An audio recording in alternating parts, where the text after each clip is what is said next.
최근에 우리 주변에 들리는 기독교에 관한 소식이 우리에게 미소를 머금게 하고 감사하게 하기보다는 우리를 수치스럽게 하고 또 당혹스럽게 하고 있습니다. 군의 고위 장성이 관사를 돌보는 기관병, 공관병을 노예처럼 취급한 사실이 알려져서 온 사회가 들끓고 있습니다. 그 장본이 되는 장성 부부는 독실한 기독교 신자이고, 특별히 또 이 대장의 계급을 가지고 있는 그분은 교회 간정 집회를 다니면서 초코파이를 더 많이 주면서 군 보고마에 앞장서고 있다라고 간정하고 있었던 독실한 기독교 신자라고 알려지면서 우리를 더 당혹스럽게 하고 있습니다.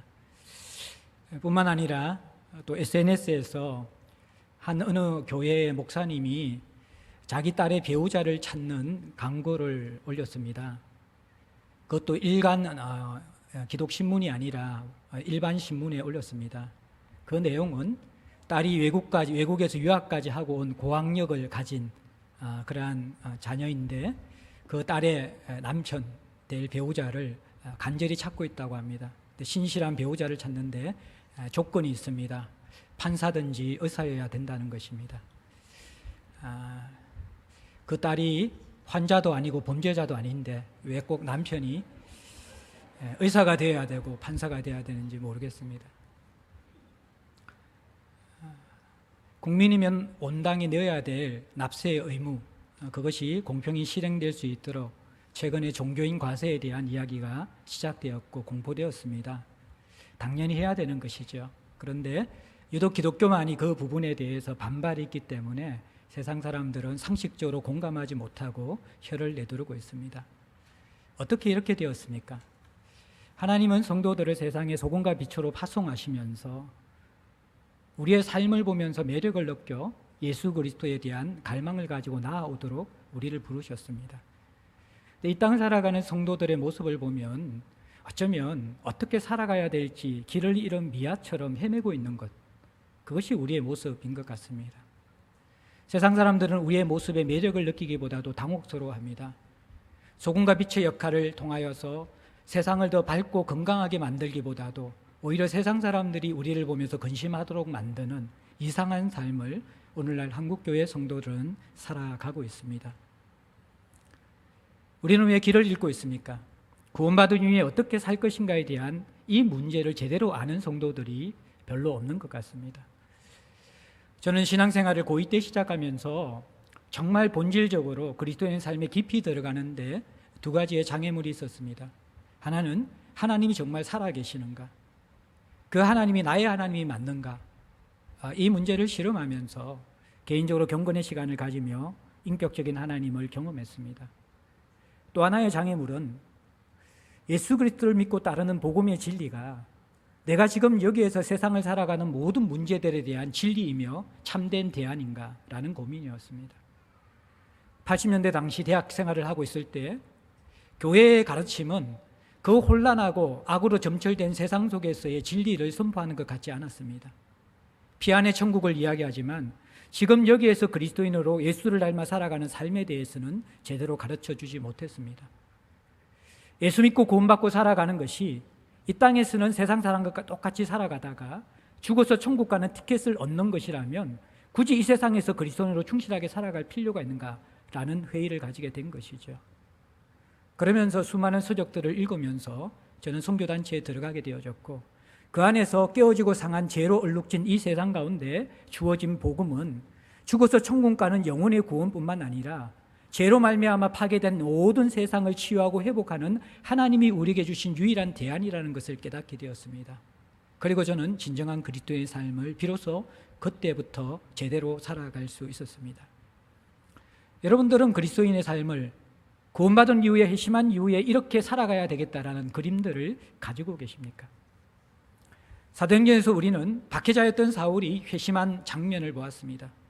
그리고 회심한 이후의 사울의 삶을 자세히 들여다보면 회심한 자가 어떻게 살아가야 되는지에 대한 모습을 사울이 우리에게 보여주고 있습니다. 구원이라는 것은, 회심한 이후에 우리가 구원을 이루어가는 삶이라는 것은 추상적인 삶이 아닙니다. 죄는 우리 인생에 들어오면서 우리 인간에게 들어오면서 하나님이 우리를 인격적으로 하나님의 형상으로 지음받아서 만들어준 모든 관계들을 파괴시켜 버렸습니다. 인격이라는 것은 관계를 맺고 그것을 선택하며 결정하며 살아가는 존재인데 하나님은 우리가 인격적으로 관계를 맺는 존재로 창조하셨다는 거예요. 먼저는 하나님과의 관계를 우리는 맺고 있었죠.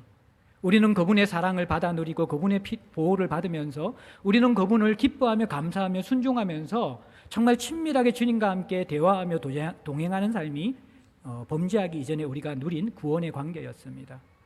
그리고 하나님께서는 우리 자신을 하나님의 형상으로 지음받은 지정의가 완벽한 하나님의 형상으로 지음받은 존재였기 때문에 온 피조세계가 좋았지만 우리를 보시면서 심히 좋았더라고 말씀하셨습니다. 우리는 우리 자신에 대해서 건강한 자아상을 가지고 감사할 수 있고 만족할 수 있는 존재로 창조된 자들입니다. 뿐만 아니라 이웃과의 관계에서는 우리가 홀로 독초하는 것이 보기에 좋지 않았기 때문에 돕는 배필로 하와를 줌을 통해서 인간과의 관계는 서로의 연약함을 채워주면서 돕는 자로서 관계할 수 있도록 하나님은 우리를 창조하셨습니다.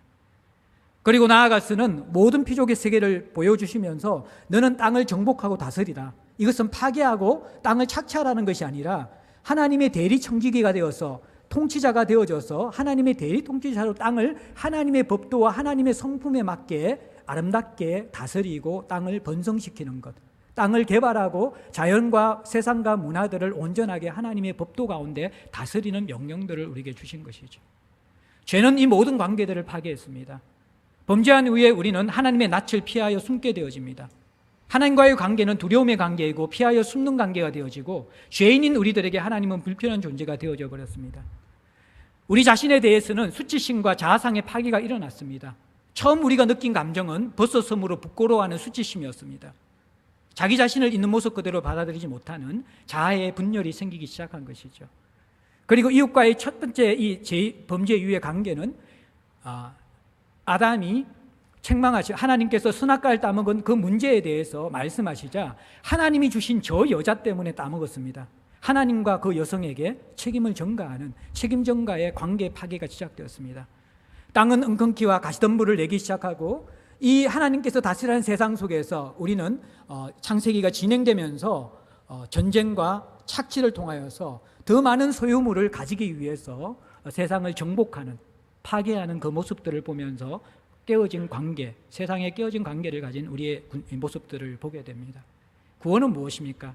예수 그리스도의 십자가 사건을 통해서 이 모든 관계가 회복되는 것이거든요. 예수 그리스도의 십자가의 순종을 통해서 우리가 하나님과 바른 관계를 맺고 영생을 누리는 것입니다. 하나님의 보호와 다스림을 기쁨으로 받는 것입니다. 그분이 우리의 주인이심을 고백하며 그분 앞에 감사하며 그분의 법도에 따라 순종하며 살아가는 의존적인 존재를 기뻐하는 것입니다. 그리고 그분과 사귐이 있는 삶을 살아가는 것입니다. 자아에 대해서 여전히 연약하고 부족하지만 있는 모습 그대로 받아주시고 하나님의 자녀로 인쳐주신 우리 자신에 대해서 우리는 하나님 보시는 그 시선으로서 우리의 연약함을 받아들일 뿐만 아니라 우리에게 주신 은사들을 기쁨으로 감사하며 개발시켜 나가는 건강한 자로 성숙되어져야만 합니다. 이웃과의 관계에서 상처가 생기고 문제가 생길 때마다 너 문제야 남의 탓을 하는 것이 아니라 서로 돕는 자가 되어져서 내게 있지만 상대방에 없는 연약함이 무엇인가 바라보면서 그것을 채워주는 존재로서 우리는 부름받았습니다. 그것이 부부관계고 그것이 가족관계고 그것이 직장 동료 관계이고 그것이 우리가 세상을 살아가는 인간관계의 원리, 구원받은 자의 회심한 자의 삶의 원리라는 것입니다. 그리고 세상 속에서 우리는 학문을 통하여서 하나님의 진리, 하나님이 세상을 운영하는 법칙들을 사회과학과 자연과학을 통해서 제도와 법을 통해서 다스리는 하나님의 원리, 사회과학이죠. 직접적으로 하나님께서 법과 질서를 하나님의 원리를 통해서 세상을 다스리는 자연과학이죠. 그리고 하나님께서 이 세상을 조화롭게 아름답게 만들으신 것, 예술과 문화의 영역들이죠. 이것들을 하나님의 은혜 속에서 잘 우리가 개발하고 다스리고 누리는 것들. 그래서 우리가 리크리에이터의 역할을 제대로 할 때 레크레이션이 우리에게 오는 것들, 세상이 우리를 향해서 기쁨과 풍요를 주는 것들, 이것이 세상과의 관계인 것입니다. 사울의 애심을 통해서 우리는 이렇게 구체적으로 우리가 살펴볼 수는 없었지만 굉장히 거칠게나마 구원받은 성도의 삶을 분명히 볼 수 있습니다. 다메섹에서 회심한 사울은 먼저 하나님과의 관계가 회복되어집니다. 자기가 만든 하나님, 율법에 갇힌 하나님, 성전에 갇힌 하나님이 선입견 속에 갇혀진 하나님이 아니라 다메섹에서 살아계신 하나님이 사울에게 찾아오셔서 사울은 그 부활하신 예수를 향하여서 주여 누구시니까? 라고 질문합니다. 하나님에 대한 살아있는 질문이 시작되는 것이죠. 이것이 회복의 시작입니다. 종교인들은 하나님에 대한 질문이, 살아있는 질문이 별로 없는 사람들입니다. 거듭나게 되어질 때 우리는 하나님에 대한 욕망이 생기고 살아계신 하나님에 대한 질문을 시작하면서 그분과의 인격적인 사귐이 시작되어집니다. 그리고 우리는 자아와의 관계 회복이 시작되어집니다. 우리는 죄인임을 깨닫습니다. 네가 박해했던 예수다. 자기 의에 충만하여서 제대로 살고 있는 줄 생각했는데 십자가 안에서 우리가 그리스도의 빛 앞에서 우리 자신을 발견할 때 우리는 하나님과 원수된 관계라는 것을 알게 되어지고 죄인임을 깨닫게 되어집니다.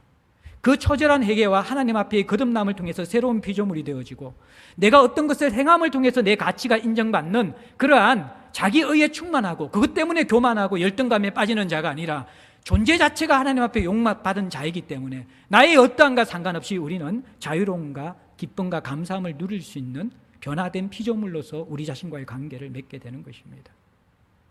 사울이 바로 그 관계를 다메섹 동상 이후에 주님의 은혜 속에 들어가 3일 동안 금식하며 자아를 발견하는 시간을 가지게 되는 것이죠.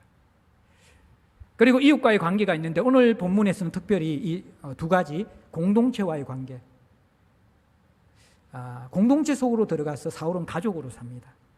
그리고 세상과의 관계, 세상 속에서 우리는 세상을 섬기는 것과 정인의 삶이 있는데 특별히 오늘 사울은 이 부분 속에서 우리가 전도하는 삶, 정인의 삶에 포커스를 맞춰서 회심한 자의 삶의 모습을 우리에게 보여줍니다. 그리고 마지막으로 이 사울의 회심 속에서 우리에게 가르쳐주는 것은 회심한 이후에 살아가는 삶은 이 세대를 거슬러 살아가는 삶이기 때문에 연어가 물살을 거슬러 올라갈 때 그 저항 때문에 힘든 것처럼 회심한 성도의 삶은 마냥 편하고 마음 먹은 대로 술술술술 풀리는 삶이 아니라 오히려 고난의 삶이고 거스리는 삶이고 세상으로부터 많은 박해와 핍박과 반대에 부딪히는 삶이라는 것을 우리에게 보여줍니다. 그런데 이 고난 속에서의 삶이야말로 구원을 완성하는 하나님의 연단 기술인 것이죠. 자아중심성이 강하기 때문에 어떻게 살아가야 될지 알지만 여전히 내 힘을 의지하고 자기 의를 의지하는 우리 인간들이 회심한 자의 삶을 살아가면서 고난을 받으면서 우리는 연단되어지고 우리 자신이 어떤 존재인지, 의존적인 존재이고 피조물인 존재이고 내가 내 자신을 변화시킬 수 없는 한신한 존재인지를 깨닫고 하나님을 의지할 수밖에 없는, 하나님 안에서 그분을 온전히 순종하며 그분만을 바라는 그러한 하나님께 연결된 그리스도를 닮아가는 자로 빚어가기 위해서 고난 속에서 우리를 성숙시켜 가십니다. 오늘 저는 이 세 가지 부분, 공동체 속에서 가족으로 살아가는 모습, 세상 속에서 정인으로 살아가는 모습, 그리고 우리는 고난 속에서 단련받으며 예수의 형상으로 빚어지는 모습, 이것이 바로 회심한 자의 바른 삶이라는 것을 여러분과 함께 나누어 보고자 합니다. 먼저 사울은 공동체 속으로 들어가서 가족으로 살아가기를 노력했습니다. 19절에 보면 사울이 다메섹에 머물러 있으면서 다메섹에 있는 제자들과 함께 며칠을 있었다. 공동체의 교제 속으로 들어갔다 이야기합니다. 그리고 더 나아가서 26절에 보면 예루살렘에 사울이 옮겨간 이후에도 제자들과 사귀고자 했다라고 이야기하고 28절에 보면 사울이 제자들과 함께 있었다 그렇게 이야기합니다. 여기 함께 있다라는 것은 단순하게 몸만 같이 있는 것이 아니라 교제 속으로 들어갔다라는 것입니다. 몸이 되어 연결되어졌다라는 것이죠. 관계는 우리에게 많은 상처를 주고 부담을 줍니다. 그래서 많은 사람들이 특별히 힘들어하는 관계가 있는데 그것은 익숙하지 않는 낯선 사람과 만나는 관계입니다. 불편하지 않습니까? 모르는 사람과 한자리에서 대화를 하거나 식사한다는 것은 대부분의 사람들에게 불편한 관계죠. 그리고 그것보다 더 힘든 관계가 뭔지 아십니까? 이전에 앙금이 있는 관계, 이전에 좋지 못한 기억이 있는 사람과 만나는 것입니다. 그런데 지금 이 사울이 다메섹과 예루살렘 공동체에 들어가는 것은 그에게는 굉장히 불편한 상황입니다. 다메섹의 성도들은요, 사울이 왜 다메섹에 왔는지 알고 있었습니다. 아나니아가 그것을 알면서 도운 것 아닙니까? 사울이 자신들, 예수 그리스도를 믿는 성도들을 잡아오게 가두고 처형시키기 위해서 왔다라는 사실을 알고 있습니다. 사울은 그들을 죽이려고 온 사람입니다. 그 사울의 동기를 알고 있는 다메섹 공동체에 사울이 들어간다라는 것, 그것은 쉬운 결정이 아닙니다. 예루살렘 공동체는 어떻습니까? 다메섹 공동체는 사울의 계획은 알았지만 사울에게 직접적인 피해를 경험하지는 않았습니다. 그런데 예루살렘 공동체 지체들은 스데반의 죽음을 목격했고 자신의 형제 자매, 가족들이 처참하게 사울에 의해서 끌려가서 처형되고 옥에 갇히는 것을 경험한 피해자들입니다. 그런데 그들 속으로 사울은 뚜벅뚜벅 들어가서 몸을 이루기를 원했습니다. 불편하지요. 본성으로 사울이 이것을 원했을 리가 없습니다. 그러나 사울은 공동체에 들어가는 것, 이것이 하나님의 뜻임을 분명히 알고 있었습니다. 아니나 다를까 26절에 보면요, 특별히 이 예루살렘 공동체, 피해자들이 있었던 예루살렘 공동체는 사울을 환영하지 않습니다. 26절에 사울이 예루살렘에 가서 제자들과 사귀고자 하였지만 그들은 다 두려워했고 제자됨을 믿지 않았습니다. 사울이 예루살렘 공동체를 다시 찾은 것은 시간적으로 3년이 지난 다음입니다. 대부분 성경 배경학자들은 사울이 다메섹과 아라비아 사막에서 3년 정도 머물렀다고 보고 있습니다. 그런데 어떤 사람들은 아라비아 사막에서 거의 3년을 머물렀다고 하는 사람이 있고, 또 어떤 사람들은 다메섹 공동체에서 거의 대부분을 머물렀다고 하는 그 주장은 다릅니다. 어쨌든 아라비아 사막과 다메섹 공동체에서 3년 정도 머물러 있다가 예루살렘으로 옮겨갔기 때문에 사울이 회심한 지 3년이 지난 이후에 예루살렘 공동체 지체들이 사울을 만나는 것입니다. 사울은 3년 동안 회심한 자의 참된 삶을 살아왔던 사람입니다. 한 개인에게 3년의 시간은 매우 긴 시간입니다. 그런데 그 사람의 과거를 아는 사람에게 3년이란 시간은 그 사람의 진정성을 믿어주기에는 너무나 짧았던 시간인 것 같습니다. 사람들이 가장 고통스러워하는 것은 진심을 몰라줄 때입니다. 자신의 진심을 누군가가 왜곡하고 오해하고 있을 때 참 그것은 살기 싫은 그런 마음이 듭니다. 배우자들이 다른 것을 다 참을 수 있지만요, 자기의 진심을 가장 알아줘야 될 배우자가 그것을 알아주지 못할 때 그것은 보통 싸움과 비교되지 않는 큰 싸움으로 번질 가능성이 굉장히 많이 있습니다. 사람들은 진심이 왜곡될 때 너무너무 힘들어합니다. 사울은 3년 이상을 진실될 삶을 살았는데 예루살렘 공동체는 그것을 받아들이지 못했습니다. 불편해했습니다. 사울을 의심하고 있었습니다. 참 여러분들 공동체 관계하는 것이 이렇게 쉬운 것이 아니죠.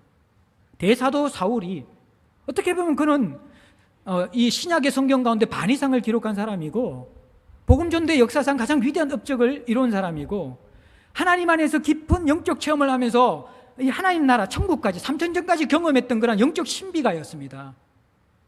독불장군처럼 혼자 살아갈 수 있는 사람이었다라는 거예요. 영적인 거성이었습니다.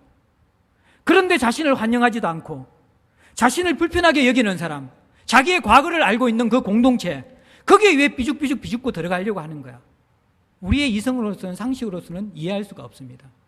그러나 바울은 예수 그리스도와의 만남 속에서 교회가 무엇인지, 교회론이 정립되었기 때문에 가족 속으로 들어갈 수밖에 없는 것이죠. 결국 여러분들 이 불편한 동거를 했던 이 사울을 도와주는 사람이 생겼는데 27절에 보면 바나바라는 인물이 나옵니다. 바나바는 우리가 이전 사도행전 우리 설교에서 들은 것처럼 위로의 아들로 불려진 인물입니다. 사람들의 마음을 잘 만져주고 위로하는 사람이었습니다. 그리고 그는 자신의 소유 밭을 팔아서 진실하게 헌금해서 예루살렘 공동체의 필요를 채워줬던 사람이었습니다. 그리고 바나바가 이 사울과 동행할 때 사도행전 11장에 바나바를 이렇게 소개합니다. 그는 선한 사람이고 지혜와 성령이 충만한 사람이다. 그렇게 이야기하고 있습니다. 하나님 앞에 영적으로 성숙되었던 이 바나바가 사울을 돕기로 작정합니다. 사울에게도 바나바에게도 사울을 돕는 것은 위험 부담이 따르는 결정입니다. 예루살렘 지체들은 왜 사울을 의심했을까요? 물론 과거에 흉폭한 사나운 짐승과 같은 사울의 모습이 두려웠기 때문이기도 하지만 더 의심한 이유는 뭐냐 그러면요, 여러분들 영화 같은 데 보면 이중첩자라는 신분을 가진 사람들의 영화를 본 적이 있죠. 이중첩자가 뭡니까? 분명히 이 상대방 첩자였는데 잡히고 난 다음에 이 돌이켜서 이쪽에 첩자가 된 거예요. 근데 사실은 뭐예요? 일부러 잡혀서 이중첩자가 된 것이죠. 그리고 나서 여기에 있는 고급 정보들과 주요 인사들에 대한 정보들을 다 빼돌려서 결국에는 어떻게 합니까? 자기를 믿어주었던 이 편을 완전히 파괴시키는 역할을 하는 것이 이중첩자의 역할이죠. 아마 예루살렘 공동체의 사람들은 사울을 이중첩자로 의심하고 있었을 것입니다. 3년 전에 사울의 모습을 선명하게 기억하고 그의 확신과 그의 열정을 기억하고 있는데 저 사람의 변화를 정말 믿을 수 있을까? 아마 저렇게 사람들을 찾아내려고 하다가 다 숨어버렸으니까 제대로 자기의 이 뜻을 이루지 못하니까 이제 전략을 바꾼 것일 거야. 이중첩자가 되어서 공동체 침투에 들어가서 우리 편인 것처럼 하다가 결국에는 누가 정말 핵심 인물이고 이 실제적인 그런 정황들을 알게 되어질 때 우리를 배반하고 우리 공동체를 파멸시킨 인물이야. 충분히 그럴 가능성이 있을 수 있다라고 그들은 의심했을 것입니다. 바나바가 사울 편에 서서 예루살렘 사도들을 설득하고 성도들을 설득한다는 것은 그 위험 부담을 가지는 것입니다. 그런데 바나바는 그 결정을 합니다. 왜입니까? 지혜와 성령이 충만하고 선한 사람이었습니다. 선한 사람이라는 것은 윤리적으로 선한다는 개념보다도 하나님 앞에 용서를 경험한 사람들은, 하나님 앞에 용납받은 사람들은 사랑의 사람이 될 수 있는 것입니다. 사람의 변화를 믿지 못하는 사람들의 특징은 자신도 하나님 안에서 크게 변화된 경험이 없기 때문에 그렇습니다. 나도 변화된 경험이 없는데, 나도 변화되지 않는 인간인데 사람들도 나와 똑같을 것이야. 시간이 지난다고 사람들은 좀처럼 변하지 않아. 우리는 그 선입견에 굳게 갇혀져 있습니다. 그런데 예수를 만난 사람들, 십자가 안에서 용서를 경험하고 예수 그리스도 안에서 변화될 것 같지 않는 자신의 존재가 변화되는 것을 경험한 사람들은 하나님이 하실 수 있는 사람에 대한 변화의 가능성들을 믿음으로 바라보는 사람입니다. 그것이 바나바가 사울을 포용한 첫 번째 이유입니다. 그리고 그는 성령 안에서 사람을 볼 수 있는 분별력이 있었습니다. 진정성을 사울과 교제하면서 알게 된 것이죠. 사랑과 또 그리스도 안에 용서받았던 그러한 용서의 경험들과 그리고 성령 안에서 건강한 분별력을 가지고 사울을 신뢰한 바나바는 위험 부담을 끌어안고 예루살렘 공동체에 사울을 동력자로, 가족으로 끌어들여 소개하는 것이죠.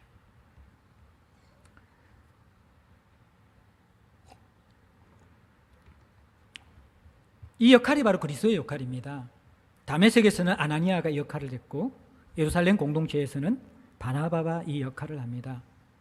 연결고리의 역할, 다리를 놓는 역할이죠. 다리를 놓는 분, 연결하시는 분이 바로 예수 그리스도죠. 죄로 말미암아 깨어진 하나님과 인간과의 끊어진 다리를 연결하는 분, 죄로 인해 막힌 담, 인간과 인간 사이에 이 끊어진 다리를 연결하는 분이 예수 그리스도입니다. 결국 예수 그리스도의 십자가를 통해서 연결된 사람들은요, 분열시키고 끊어내는 역할이 아니라 연결시키는 역할을 하는 것입니다. 우리가 참으로 예수를 만났으면 여러분들은 여러분이 속한 공동체, 직장이나 교회 속에서 연결하는 역할을 할 것입니다. 그 사람을 믿어주고 그 사람을 하나님 앞에서 세워주고 그리고 건강한 분별력을 통해서 연결시키는 역할을 할 것입니다. 그런데 여러분들이 참으로 그리스도의 십자가를 경험하지 못한 사람이라면, 여전히 자기 중심성과 자기 가치관대로 살아가는 사람이라면 여러분들은 끊어내는 역할을 할 것입니다. 오히려 다르다고 담을 쌓고 끊어내고 밀어내는 역할을 할 것입니다. 우리는 정말 회심하면서 주님과 연결된 자입니까? 그러면 우리는 아나니아와 바나바와 같은 역할을 하게 됩니다. 바나바의 이러한 중개자의 역할과 사울의 진실인 진정성은 지속적인 삶이 되어지면서 이제 예루살렘 공동체도 사울에 대한 태도가 바뀌게 됩니다. 그래서 여러분들 27절 말씀에 보면요, 30절 말씀에 보면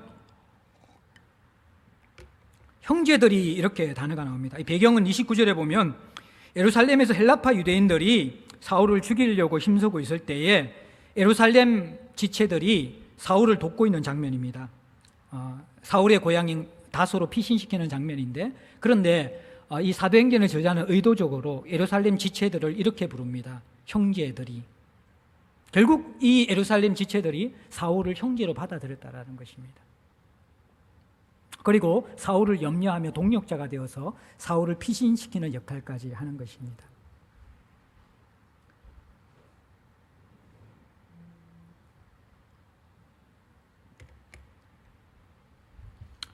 회심한 이후에 우리는 성령 안에서 건강한 신앙생활을 한다면 분명한 욕구가 있을 것입니다. 그것은 공동체 속으로 들어가 가족이 되어 살아가는 욕구입니다. 이것은 선택이 아니라 필연적인 것입니다. 머리신 그리스도에게 연결되면서 함께 지체된 형제와 연결되지 않는 것은 불가능합니다. 하나님을 한 아버지로 섬기면서 곁에 있는 형제들을 가족으로 인정하지 않는 것은 그것은 불가능한 것입니다. 우리가 가족이 되는 것은 선택이 아니라 예수를 믿음과 동시에 자동적으로 우리에게 주어지는 정체성이라는 것입니다. 그것을 우리는 인정해야만 합니다. 내가 그리스도인으로 부를 때 홀로 개인적으로 그리스도인으로 부름받는 것이 아니라 동시에 우리는 그리스도의 몸인 가족으로 부름을 받습니다. 그래서 우리는 교회와 끊어질 수 없는 것입니다. 사울이 그것을 알았어요. 그래서 그 대사도가 하나님을 깊이 경험하고 13권의 성경을 기록하고 그 당시 소아시아 유럽 전 지역에 복음을 전하는 담대함을 가졌고 하나님과의 깊은 교제 가운데 신비한 체험까지 했던 이 사람이 무엇이 부족해서 자신을 반대하고 의심하고 두려워하는 공동체에 들어가려고 했을까요? 그것은 저 사람들이 나를 환영하지 않기 때문에 그것이 문제가 되는 것이 아니라 내가 아버지와 내가 그리스도와 연결되었기 때문에 자연스럽게 그들은 나의 형제고 가족이기 때문에 연결될 수밖에 없음을 사울은 분명히 알고 있었습니다. 그래서 여러분들이 공동체 생활에 이 패러다임 생각이 바뀌어야 되는 게 뭐냐 그러면 우리는 희생하고 섬기고 누군가를 배려하고 그렇기 때문에 가족이 되어져 가는 것이 아닙니다. 그 착각이에요. 그것은 오히려 우리는 가족이기 때문에 희생하고 배려하고 섬기고 노력하고 있는 것입니다. 우리는 이미 가족이라는 거예요. 교회는요, 내가 노력하고 희생하게 해서 가족이 되어가는 것, 지금은 가족이 아닌데 가족을 만들어가는 공동체가 아니라는 것입니다. 이미 우리는 가족이에요. 근데 가족은요, 다 온전하지 못해요. 누군가는 희생해요. 누군가는 연약해요. 누군가는 부족해요. 그런데 그렇다고 해서 가족이 아닌 것 아니에요. 가족 속에서는 부모님도 있고 가족 속에서는 자녀들도 있고 가족 속에서는 손주들도 있는 거예요. 누군가는 집만 되는 사람이 있고 누군가는 희생만 하는 사람들이 있는 거예요. 그것이 공평하지 않다고 해서 우리는 가족 끝 해체, 우리가 그렇게 할 수 있는 것이 아닙니다. 우리는 가족 속에 들어가서 각자 주어진 정체성을 따라서 그 역할을 하도록 부르심을 받은 것이죠. 가족이기 때문에 그렇게 사는 거예요. 근데 이 가족이 정말 하나 되기 위해서 필요한 것은 중심점이 있어야 되는 거예요. 피아노 건반은 88개, 88개거든요. 이 건반에게 연결되어져 있는 줄이, 현이 222개입니다. 피아노가 제대로 연주되기 위해서는요, 조율사가 중간에 A음을 기준으로 해서 모든 선들, 이 현들을 튜닝을 해서 조율을 해야지만이 제대로 연주가 됩니다. 아름답게 연주가 되는 것이죠. 공동체가 어떤 것이냐 그러면, 기독 공동체의 탁월함은 뭐냐 그러면요, 예수가 기준이 되기 때문에 조율되며 하모니를 이룰 수 있는 공동체라는 거예요. 모든 공동체는 다 깨어져 있습니다. 모든 관계는 우리에게 상처를 더 많이 줍니다. 그래서 우리는 교회 안에서까지 상처받기 싫어서 적당하게 피상적인 관계를 맺으려고 합니다. 그런데 교회는 그런 곳이 아닙니다. 교회는 그리스도가 중심이 되면서 다람의 벽을 깨트리면서 여전히 그 과정 속에서 사울이 받은 상처처럼 두려움도 느끼고 또 의심도 받게 될 것이지만, 그러나 그 안에서 뒹굴면서 그리스도를 중심으로 서로가 닮아가는 것입니다. 여러분들, 이 오케스트라가 연주하기 전에, 지휘자가 나오기 전에 단원들이 다 있으면 가장 먼저 이제 앞에 일어서는 사람이 있습니다. 바로 수석 바이올린 주자입니다. 이 사람이 기준음을 쫙 연주하면 거기에 따라서 모든 악기들이 조율하여서 하모니를 이루는 것이죠. 여러분들, 조율이 되지 않는 오케스트라, 튜닝이 되지 않는 피아노를 있는 힘껏 연주를 한다고 생각해 보십시오. 더 힘껏 연주할수록 사람들은 고통스러워할 것입니다. 왜냐 그러면 너무너무 듣기 싫기 때문입니다. 오늘날 교회의 문제가 뭔지 아십니까? 열심이 없어서가 문제가 아닙니다. 예수 그리스도가 중심에 있지 않을 때 사람들은 계속해서 끊어내고 분열되고 각자의 소리가 커지면서 하모니가 일어나는 것이 아니라 소음이 생기게 되는 것입니다. 교회는요, 예수라는 그 머리 되신 분의 통치, 그 속에서 조율사인 성령님께서 우리를 다스리시면서 너무나 다른 자들인데, 우리의 신분은 남자와 여자와, 그리고 종과 자유인가, 또 그리고 또 유대인과 이방인과 같은 다양한 신분을 가지고 있는 자들이지만, 그러나 그리스도가 머리 되시고 성령께서 조율하시기 때문에 그 안에서 하나됨을 누리면서 세상이 경험하지 못하는 연합, 가족됨이 무엇인지를 교회를 통해서 우리가 경험하는 것입니다. 오늘날 모든 관계가 깨어졌고 특별히 가정이 깨어졌죠. 바로 복음은 새로운 가족 공동체를 만들어서 깨어진 관계를 치유해주고 회복시켜주는 유일한 곳이라는 거예요. 사울은 이 가족으로 살아가는 것이죠. 그 가정 속에서 힘듦이 있다고 포기하면 여러분들 안 되는 거예요. 부부 관계가요, 서로 다르기 때문에 싸웁니다. 서로 의심하고 서로 두려워하고 서로 상처 주고 서로 가시가 되어서 힘들게 합니다. 고통스럽게 합니다. 그런데 그 가정 속에서 서로가 예수 그리스도를 닮아가면서 예수 그리스도를 바라보면서 끊임없이 실험하다 보면요, 어떻게 되어집니까? 긴 시간이 흐르고 난 다음에는요, 서로가 그리스도 안에서 다듬어집니다. 그러면서 세상이 경험할 수 있는 진정한 연합을 부부관계 속에서 우리가 누릴 수 있게 되는 거예요. 에베소서에 보면 크도다 이 경건의 비밀이라고 이야기합니다. 놀라운 것은요, 기독교는 이 부부의 연합이 그리스도와 교회의 연합으로 비유하고 있다는 것입니다. 부부가 정말 육체적으로, 정서적으로, 영적으로 하나 되는 그 연합이 무엇인지 누리게 되어질 때 우리는 그리스도와 교회가 연합하는 것이 무엇인지를 유추해서 알 수 있다라고 그렇게 이야기합니다. 관계를 포기하면 우리는 이것을 경험할 수 없습니다. 저도 많이 부족한 사람입니다. 지금도 아내를 아프게 하고 힘들게 하는 사람입니다. 그럼에도 불구하고 제가 자신할 수 있는 것은 제가 젊었을 때보다 지금 훨씬 더 아내를 사랑하는 것 같아요. 안 믿어주더라도. 그리고 앞으로 우리는 더 깊이 하나 되어져 가고 연합되어져 갈 것입니다. 제 인격이 좋아서가 아닙니다. 그리스도가 계시기 때문에, 성령이 계시기 때문에. 교회가 바로 그런 것입니다. 여러분들이 힘들고 어렵지만 그 안에서 포기하지 않을 때 두렵고 의심했던 관계가 동력자가 되어서 사울의 생명을 살려주는 예루살렘 지체들이 된 것처럼 그런 관계로 성숙하게 될 것입니다. 하나님은 바로 이러한 모든 깨어진 관계를 치유하는 회복의 공동체로서 가족인 교회를 주셨습니다. 두 번째, 회심한 후에 사울은 공동체 안으로 깊이 들어가 가족으로 살았을 뿐만 아니라 세상 속에 들어가 정인의 삶을 살았습니다. 20절, 22절에 보면 이 사울이 다메섹에서 정인의 삶을 삽니다. 적시로, 20절 적시로, 이것은 성경학자에 따라서 여러 시간적인 이게 해석이 다르지만 어쨌든 이게 중요한 게 아니라 사울은 회심한 이후에 줄곧 다메섹 회당에 들어가서 예수가 하나님의 아들이었음을 전파했다라는 것입니다. 다메섹에서는 제가 말씀드린 4, 5만 명의 유대인들이 있었고 3, 40개의 유대인 회당이 있었습니다. 그래서 이 회당에 돌아다니면서 바울은 복음 전거의 삶을 시작했습니다. 그런데 그들이 이 사울의 정체를 알고 있었죠. 그리스도인을 잡으러 온 사람이 회당에 들어와서 그리스도를 전가하고 있으니까 21절과 22절에 보면 이들이 다 당혹해하면서 놀라게 됩니다. 그런데 22절에 사울은 힘을 더 받아서 더 담대함을 가지고 강건하여져서 예수 그리스도를 증언하고 있습니다. 그리고 더 나아가서 29절에 보면 사울은 예루살렘에 들어가서 주 예수의 이름으로 담대히 말했다. 그렇게 이야기하고 있습니다. 사실 이것이 여러분들 사울에게 이 그리스도인 공동체에 들어간 것도 쉽지 않았지만요, 이 다메섹 공동체도 그렇고 예루살렘 공동체도 그렇고 이 유대인들이 모여 있는 회당 공동체는요, 이 사울의 이전 동료들입니다.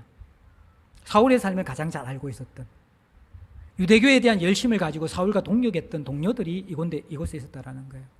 이건 역시 여러분들 복음을 전하기 쉬운 환경은 아닙니다. 여러분들이 복음을 전하고 싶으면 과거에 나를 모르는 사람에게 가서 복음을 전하고 싶지, 아는 사람에게 복음 전하고 싶은 마음이 있습니까? 힘든 거예요. 근데 사울은 그게 별로 개의치 않는 거예요. 왜요? 자신이 사람들에게 어떤 평가를 받는 것보다도 저 사람들에게 복음이 전해지는 것이 훨씬 중요했기 때문에, 그것이 복음을 정말 깨달았다는 증거라는 것입니다. 내가 어떤 취급을 받는 것이 더 중요할 때, 그것은 아직까지 우리가 복음에 붙잡힌 것은 아닙니다. 대부분 복음을 전하는 사람들은요, 내가 어떤 취급을 당하는가는 별로 중요하지 않습니다. 왠지 아십니까? 예수께서 나를 위해 당하신 그분이 세상 사람에게 취급당하신 것은요, 내가 복음을 위해서 수고하는 사람에게 당하는 취급과 비교되지 않는 것이거든요. 이 땅에 별 볼 일 없는 나를 위해서, 하나님의 아들이 나를 위해서 당하신 그 고난과 수고를 기억한 사람들이 내가 그분을 위해서 당하는 수고와 고난에 대해서, 수치에 대해서 더 크게 본다라는 것은 상식적이지 않는 것이죠. 예수 그리스도를 제대로 경험한 사람들은 사울처럼 나에 대한 사람들의 평판과 시선에 대해서 별로 개념치 않습니다. 이것은 무례한 복음 전도자가 되라는 것이 아니라 우리가 인격적으로 복음을 전하지만 그 인격적으로 복음을 전함에도 불구하고 무례하게 우리 자신이 대접받는 것에 대해서 크게 개의치 않는다라는 것입니다. 사울의 복음 전도의 내용은 예수 그리스도였습니다. 20절에도 예수께서 하나님의 아들이심을, 그리고 22절에는 예수께서 메시아심을 사울은 소리 높여서 전가합니다. 우리는 이것을 교리로서 너무 많이 알아서 별로 마음이 흥분되지 않습니다. 근데 사울이 지금 예루살렘과 다메섹에서 전하는 예수는요, 교리가 아닙니다.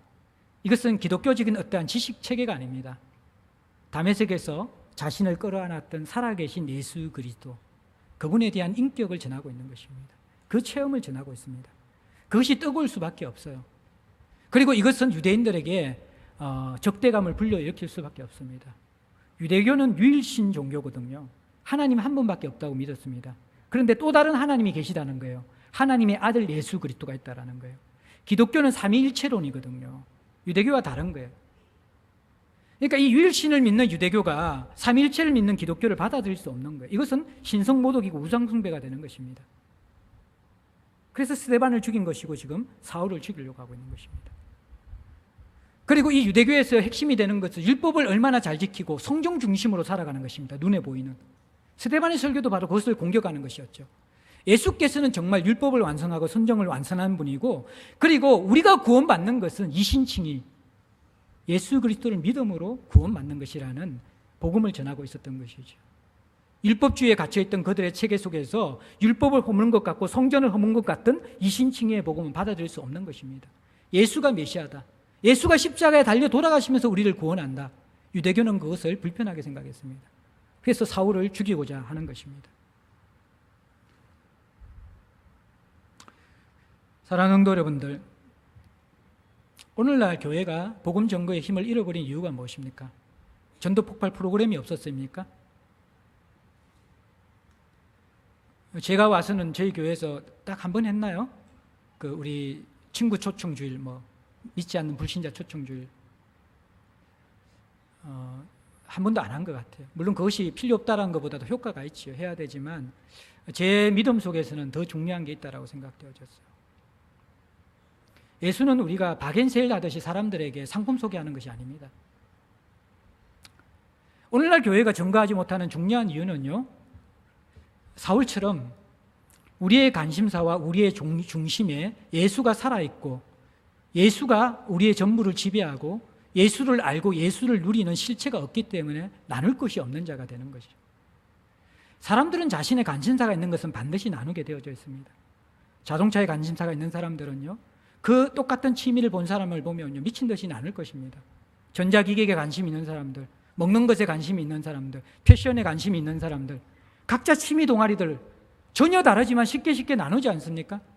자기가 관심 있는 것을 나누는 것은 결코 사람들에게 어려운 것이 아닙니다. 문제는 무엇입니까? 오늘날 성도들이 다른 관심보다 예수에 대한 관심이 약하다는 것입니다. 나눌 것이 없는 것이죠.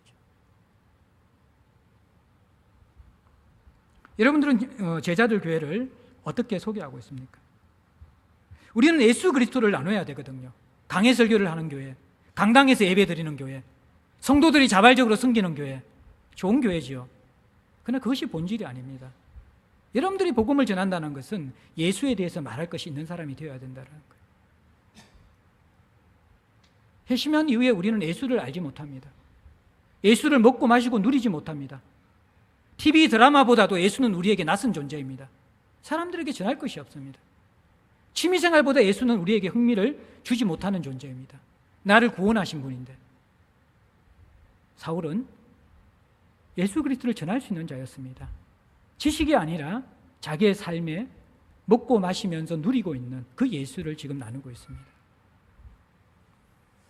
그리고 이 예수 그리스도를 소개하는 데 있어서 사울은 20절에는 전파였고 22절에는 정언하였고 29절에는 변론하고 있습니다. 선포하고 설득하고 논쟁하고 있습니다. 다양한 방법으로 예수 그리스도를 전가하고 있는 것이죠.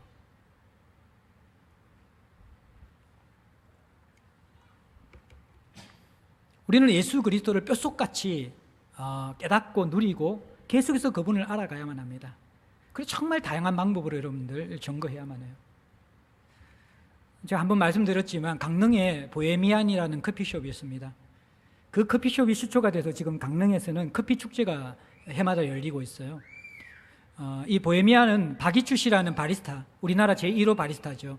커피에 미친 이분이 커피를 배우기 위해서 일본에 건너갔다가 그곳에서 커피에 대해서 연구하고 배우고 들어와서 이 카페를 열었는데, 그 카페가 어디냐 그러면 강릉의 산속에 있습니다.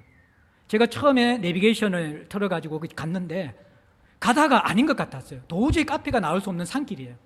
근데 가니까 정말 보헤미안이 있어요. 들어가니까 사람들이 인산인해를 이루고 있습니다.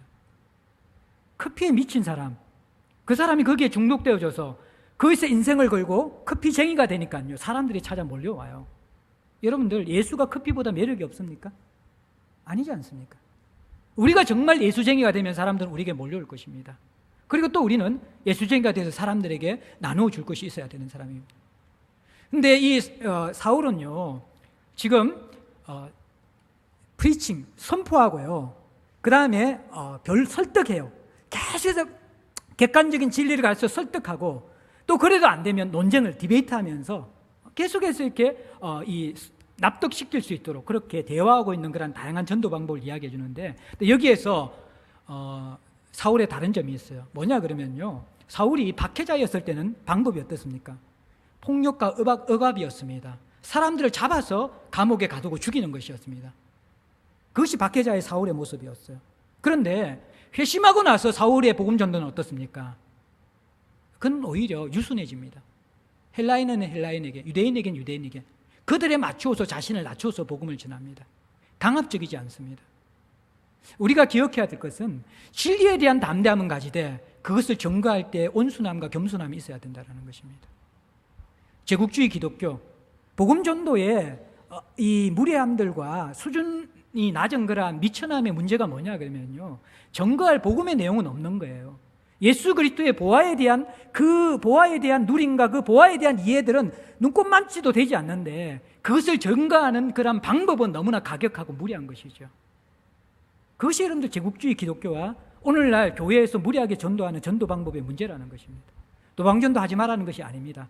노방전도의 문제가 아니라 근육질적인 기독교, 힘을 가지고 제압하려는 기독교, 문화적인 우위성을 가지고 갑의 관계에서 을의 관계에게 전가하는 복음 전도의 방식, 이것은 기독교의 방식이 아니라는 것입니다.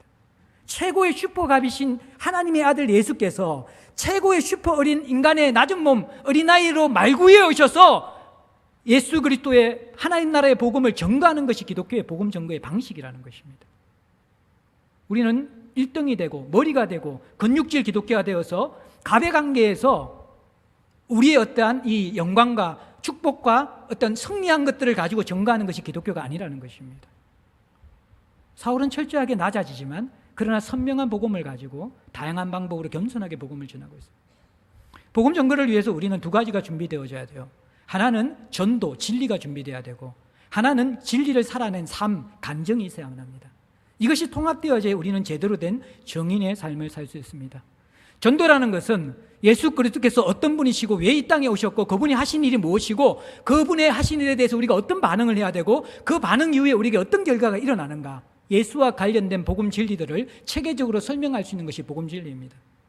근데 사람들에게 이 복음 진리를 나눌 때 주의할 점들은 모든 답변을 정답을 말해줄 수 없다는 것을 인정해야 됩니다. 모르는 것을 모른다고 해야 돼요. 싸워서 이기는 것이 전도가 아닙니다.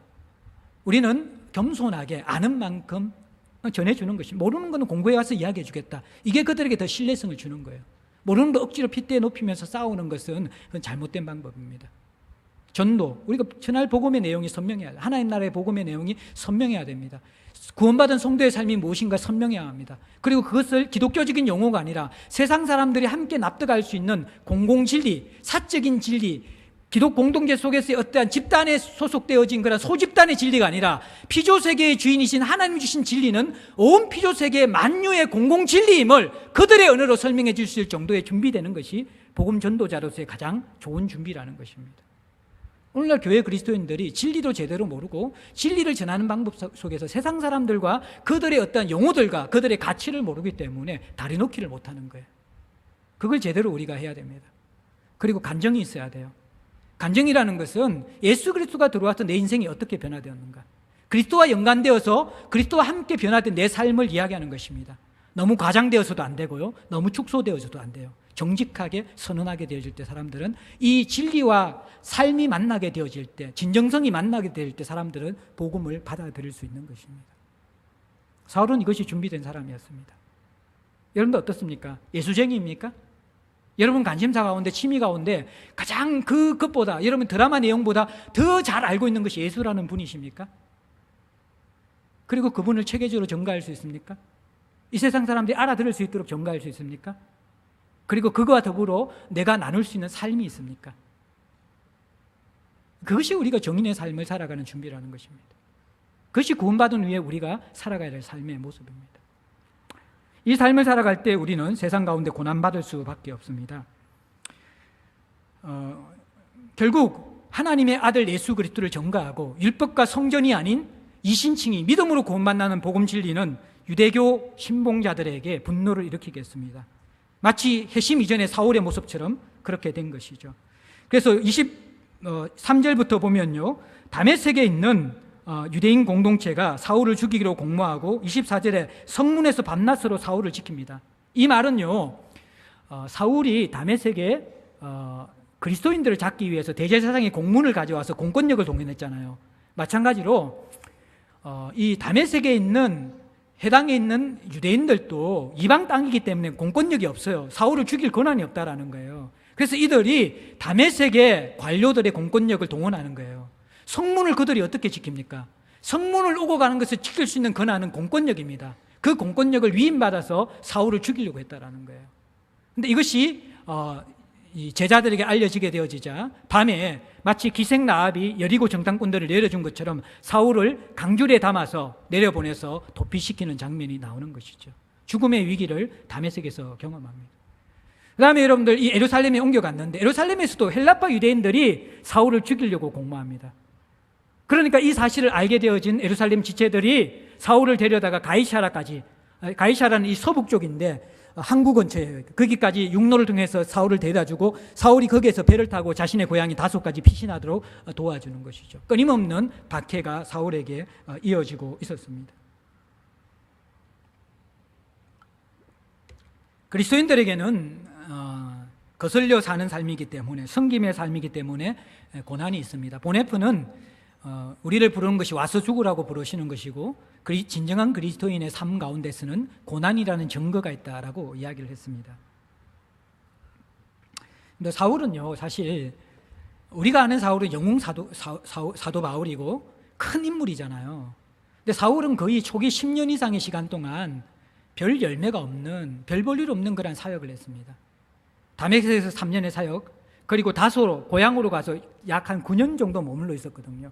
12년의 세월 동안 사울은 실제적으로 큰 열매가 없었습니다.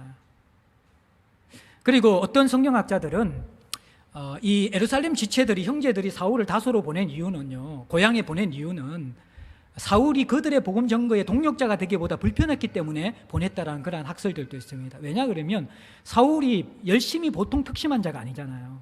이러한 사람은 동력하기에 굉장히 불편한 사람이거든요. 먼저 치고 나가기 때문에.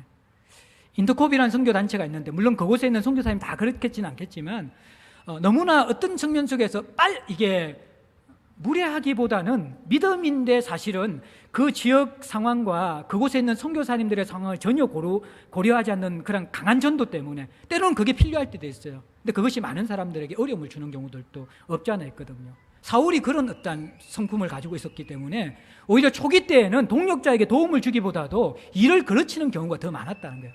박해가 심한데 좀 지혜롭게 해야 되는데 거칠게 자기 기질대로 팍팍팍팍 전도해버리니까, 야, 니 저 고향에 좀 가서 좀 쉬다가 온나, 그렇게 다소에 보냈다라는, 어느 정도 설득력이 있는 것입니다. 제가 무슨 말을 하고 있냐 그러면요, 사울이 실제적으로 제대로 복음 전도하기까지 10년 이상의 세월 동안 하나님 앞에 고난받고 연단받는 것입니다. 근데 이것이 참 아름다운 것은요, 우리가 하나님 나라의 삶의 방식을 알지만요, 그대로 잘 못 살아가요. 그리고 대부분은 자기 힘으로 살아가요. 우리가 길을 안다고 해서 제대로 사는 게 아닙니다. 길을 알지만 제대로 사는 방법을 알아야 되는데, 그 제대로 사는 방법은 내가 죽고 예수로 살아가는 삶이거든요. 그게 머리로 되는 게 아닙니다. 그것은 고난으로 되어지는 것이고 자아가 죽을 때 되는 것이고 자기 한계를 경험할 때 그 길로 들어설 수 있는 것입니다. 하나님 그렇게 연단시키면서 사울을 하나님의 형상으로 빚어가시면서 사용하는 것이죠. 사랑하는 성도 여러분들, 오늘 우리는 회심한 자의 삶의 모습을 분명하게 알고 있어야만 됩니다. 우리는 구원받고 나서 천국 갈 때까지 뜬구름 잡는 삶을 살아가는 사람이 아닙니다. 세상 사람들과 동일한 삶의 방식을 살아가는 사람들이 아닙니다. 어떻게 살아가야 될지 몰라서 교회 안에서만 헌금 생활하고 기도 생활하고 성경 공부하면서 살아가는 사람들이 아니라는 것입니다. 구원받은 성도들은 선명한 삶의 그림이 있어야 합니다. 먼저 하나님과의 관계가 회복돼야 되고 자신과의 관계가 회복돼야 되고 부부관계, 이웃관계, 그리고 공동체와의 관계가 회복돼야 되고 세상 속에서 성김과 정인의 삶을 살아야만 합니다. 사울의 삶이 이 모든 것을 포함하지는 않습니다. 그러나 중요한 뼈대들을 사울은 가지고 있습니다. 이렇게 살아가는 것이죠. 그리고 이 회심자의 삶의 놀라움은 뭐냐 그러면요, 이 회심한 사울의 선명한 삶은 두 가지의 열매를 맞습니다. 첫 번째 열매는 뭐냐 그러면 25절입니다.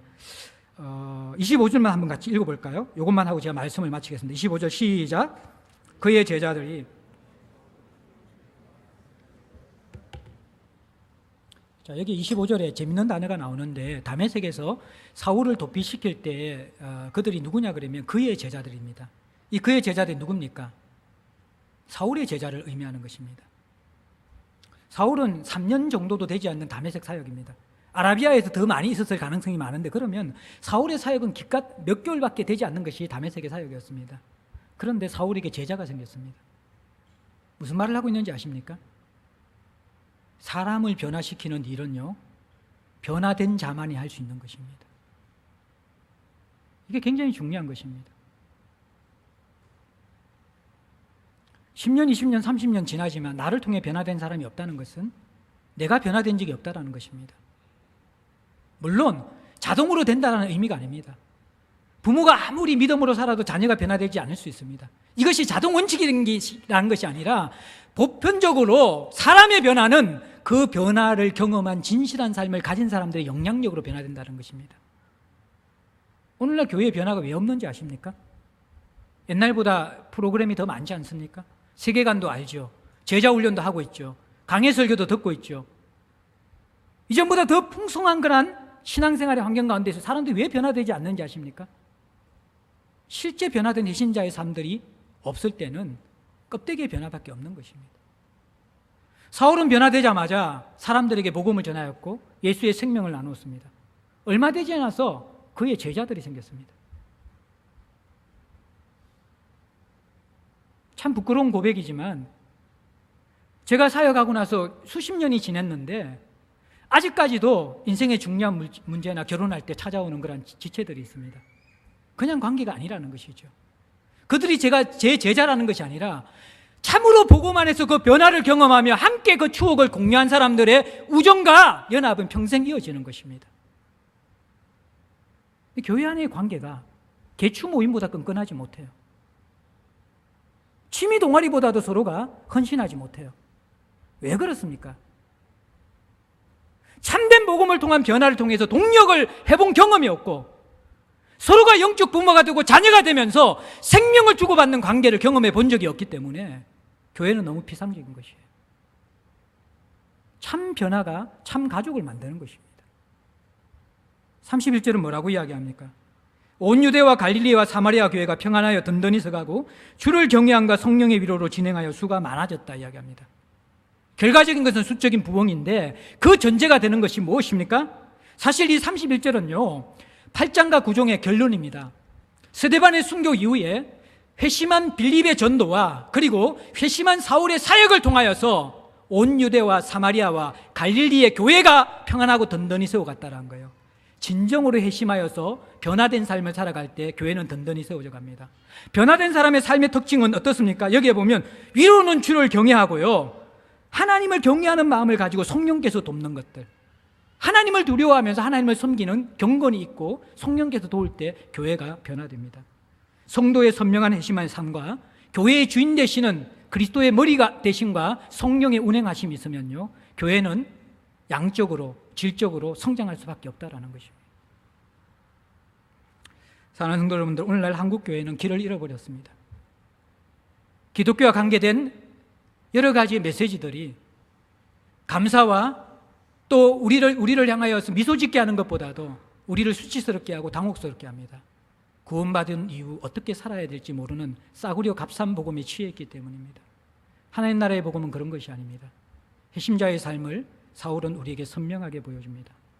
여러분들의 삶은 모든 관계에서 죄로 깨어진 부분들을 회복하고 세워져 가고 있습니까?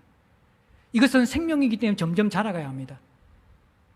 오늘이 다르고 내일이 다르고 5년이 다르고 10년이 다르면서 여러분들은 예수의 형상을 닮아 전 영역에서 자라가야만 합니다. 그럴 때 그 변화가 또 다른 사람의 변화를 낳고 그 변화된 사람들이 이루는 교회만이 평안하고 든든하게 세워져 가는 것입니다.